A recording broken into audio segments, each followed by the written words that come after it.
Здраво ви дојдовте уште едно видео, каде што ова видео ќе биде би требало да е кратко, каде што ќе збориме за дишење резистентно кон цијанид. Значи цијанид, сигурно може да сте слушнале ЦЕН, го користеле например германците за самоубиство, таблети со цијанид, бидејќи многу брзо действуваат и убиваат. Сега принципот на кој убиваат е всушност цијанидот, ако идеме сега на внатрешната мембрана кај митохондриите, имавме комплекс 1, комплекс 1, имавме комплекс 2, имавме комплекс 3, имавме комплекс 4. Сега комплекс 4 се нарекуваше цитохром оксидаза, бидејќи го оксидираше цитохромат. Цитохромат ги предаваше електроните и всушност цитохромат се оксидира. Бидејќи дава електрони, тоа е оксидација. Сега, цијанидот всушност го инхибира овој ензим, комплекс 4, од респираторниот синџир, така што транспортот на електрони е застанат.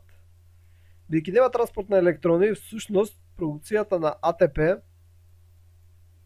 не може да биде извршена. Сега нормално да, се прави АТП при глуколиза, например кај нас, кај луѓето и преку некои други процеси, ама тоа е многу мало количество АТП. Најголем дел од АТП се прави преку оксидација всушност на овие коензими NADH2, FAD, NADPH и така натаму. Бидејќи цитохром, комплекс 4 не работи, односно цитохром оксидаза, поради тоа имаме многу мала концентрација на АТП и едноставно не може така се живее, бидејќи АТП постојано се троши кон ненормално. Така што многу брзо настапува смрт. Сега, кај растенијата интересно е дека иако растенијата како што видовме дишат, кај нив цијанидот не е смртоносен.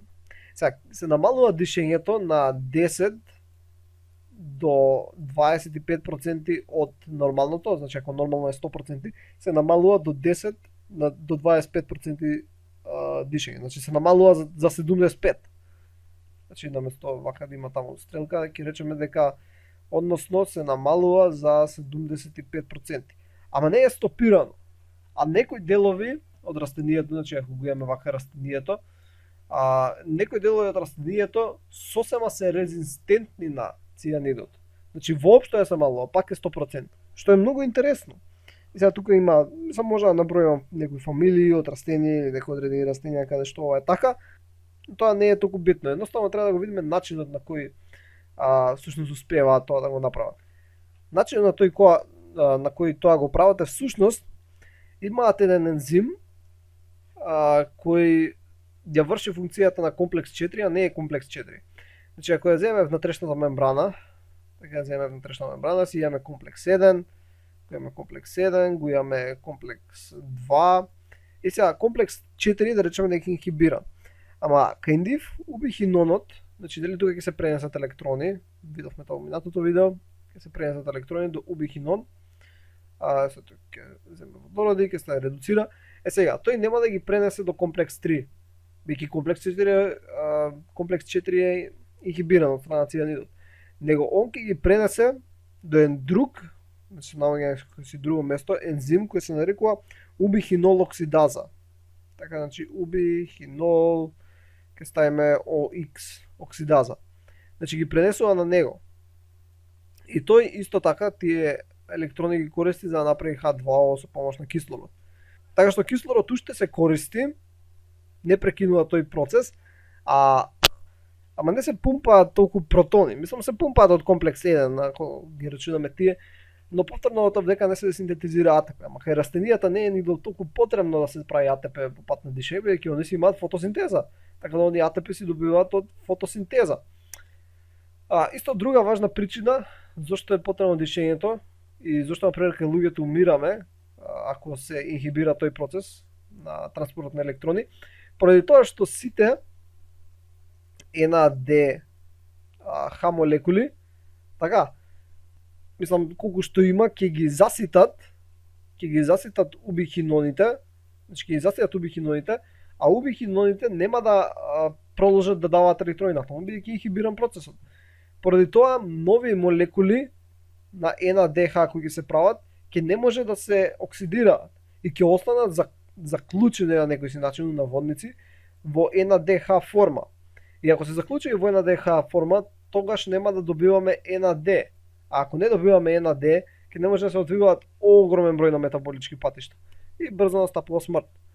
Сега некако не знам дали го објасни убаво, зашто некако лошо ичкартав. Добро, значи првата причина беше зашто не се прави АТП, втората причина е зашто НАДХ нема да се оксидира толку многу во НАД. И ако нема доволно НАД, ако е мало количеството на НАД, ќе не може тоа да учиствува голем број процеси и поради тоа ќе настане смрт, бидејќи мора да се одвиваат сите метаболички патишта. И сега само како крај нешто спомнеме дека кај митохондриите, кај растенијата, всушност имаат на нивната внатрешна мембрана и други такви мембрански системи составени од протеини кои што може да ги оксидираат НАД и на ДПХ. Така. Значи не мора да бидат ни со овој респираторен синџир, има постојат други синџири на протеини, но кај нив не се прави АТП. Значи не се прави АТП, едноставно целата причина кај нив е на тие редуцираните кофактори, например НАДХ, да премине во НАД за да може да се користи на друго место. Но нема да се направи АТП. Слично како ова е всушност слично како тие НАД и НАДПХ дехидрогенази кои ги спомнавме, кои се наоѓаат на внатрешната мембрана или надворешната страна на внатрешната мембрана кај комплекс 1 кај растенијата кој ги немаше кај човекот. Добро, тоа беше се за ова видео, беше едно кратко видео. Може да и не го објаснив баш најубаво, но не е нешто си толку важно како транспорт на електрони. Но сепак се надам дека научивте нешто ново и ќе се видиме во наредното видео.